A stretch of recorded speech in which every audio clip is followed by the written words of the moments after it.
নিমখ খাই পাকিস্তানৰ গুণ গাই সবৰে ঠেং মাৰি মাৰি কাকো ৰেহাই দিয়া নহব। আমি ভাৰতৰ নিমখ খাই পাকিস্তানৰ গুণগান গোৱা মানুহক আমি হজম নকৰো। তেওঁলোকক আমি যি কৰিব লাগে আইনৰ ভিতৰত থাকি আমি তেওঁলোকক যি কৰিব লাগে আমি কৰিম, যাতে কোনেও ভৱিষ্যতে অসমত পাকিস্তান জিন্দাবাদ দিয়াৰ আগতে 100 বাৰ চিন্তা কৰি ল'ব লাগে। অহা দিনকেইটা আমাৰ বাবে প্ৰত্যাহ্বানৰ দিন হ'ব বুলি আমি ভোট দিব লাগিব। কিন্তু আমি আগতেও পদুম ফুলৰ ছবিতে ভোট দিছিলোঁ আৰু এতিয়াও আমি পদুম ফুলৰ ছবিত ভোট দি আমাৰ দলৰ চৰকাৰখনক উভতাই আনিব লাগিব। মই শুৱালকুছিৰ এই পবিত্ৰ ভূমিত কেইটামান কথা অসমৰ প্ৰেক্ষাপটত ক'ব বিচাৰিছোঁ আৰু তাৰ পিছত মই আমাৰ সমষ্টিটোৰ বিষয়েও ক'ব বিচাৰিম। শ্ৰদ্ধাৰ ৰাইজ, আপোনালোকে জানে যে আমাৰ অসমখন প্ৰাকৃতিক সম্পদেৰেও পৰিপূৰ্ণ আৰু অসমৰ ৰাইজ বহু দিশত সদায় আগবঢ়া। শৰাইঘাটৰ যুদ্ধৰ পৰা লাচিত, চিলাৰায়, মূলা গাভৰু, জয়মতী, লোকপ্ৰিয় গোপীনাথ বৰদলৈ, ভূপেন হাজৰিকা, আমাৰ ৰাজ্যখনে ভাৰতবৰ্ষক বহুতো বীৰ সন্তানৰ জন্ম দিছে। আমাৰ অসমত বহুতো সম্ভাৱনা লুকাই আছে আৰু আমাৰ ৰাজ্যখনক যদি আমি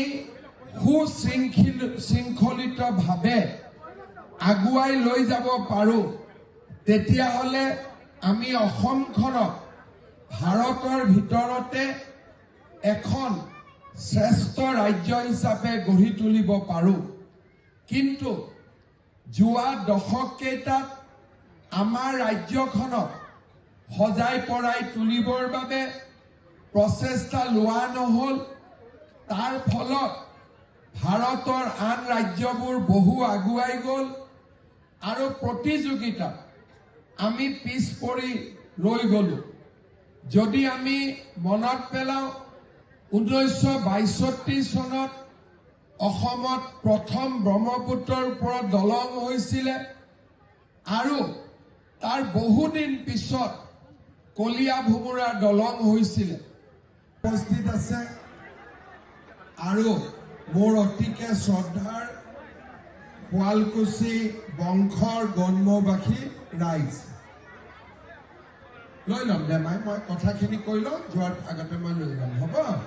আৰু ৰঞ্জিত কাগজখিনি লৈ লওঁ, ৰঞ্জিত কাগজখিনি দে, এইখিনিও লৈ। 7 তাৰিখে দ্বিতীয় পৰ্যায়ৰ পঞ্চায়ত নিৰ্বাচন অনুষ্ঠিত হ'ব।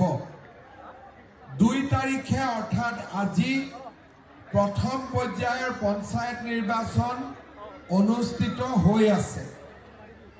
এই বহাগত আমাৰ পঞ্চায়ত ইলেকশ্যন হ'ব আৰু চ'ত মাহত আমাৰ বিধানসভাৰ নিৰ্বাচন অনুষ্ঠিত হ'ব। তাৰমানে এই বছৰটো আমি দুটা নিৰ্বাচনত ভোট দিব লাগিব। প্ৰথমতে 7 তাৰিখে পঞ্চায়তৰ ইলেকশ্যন আৰু অহা বছৰ মাৰ্চ এপ্ৰিল মাহত আমি বিধানসভাৰ নিৰ্বাচনত ভোট দিব লাগিব।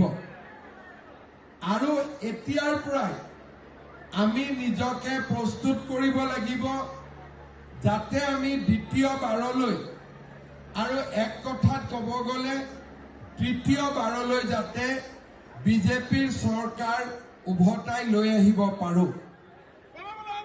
এক মিনিট বাবা, জিকিবনে নাই? ঠিক আছে। আমাৰ আজিৰ এই সভাত উপস্থিত হাজো বিধানসভা সমষ্টিৰ বিধায়িকা সুমন হৰিপ্ৰিয়া ডাঙৰীয়ানী,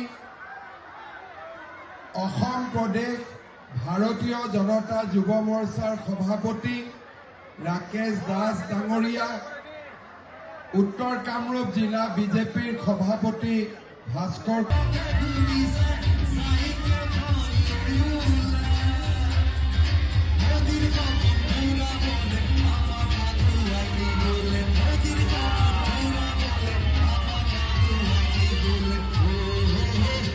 আজি পেহেলগামৰ ঘটনাই সকলোৰে মন দুখিত কৰি আছে। গতিকে এইকাৰণে আমি আগে পিছে যিমান নাচ গান সুন্দৰ কৰি কৰোঁ, এইবাৰ আমি কৰিব খুজিলেও মনটোৱে নামানে। ভাল কৰি হৈ গৈছে। মই কিমান % ভোটিং হৈছে খবৰ লোৱা নাই, গুৱাহাটীত গৈ খবৰ ল'ম, কিন্তু ক'তো কোনো গণ্ডগোলৰ খবৰ নাই। সুন্দৰভাৱে শান্তিপূৰ্ণভাৱে হৈ গৈছে। নলবাৰীত গৰু কলা প্ৰদৰ্শন কৰিছে। মই চোৱা নাই, মই নিজে প্ৰাক্তন সেনা বিষয়াই উত্তৰ পূব দখলৰ কাৰণে আহ্বান জনাইছে। বাংলাদেশে যিয়ে আহ্বান নিদিয়ক কিয়, বাংলাদেশৰ হাতততো কোনো শক্তি নাই। এইবিলাক এনেই মেডিয়াত অলপ নিজৰ নামটো প্ৰচাৰ কৰাৰ কাৰণে মানুহে কয়, কিন্তু ভাৰতৰ লগত বাংলাদেশৰ তুলনাও নহয় আৰু সেনেকুৱা সম্ভৱো নহয়।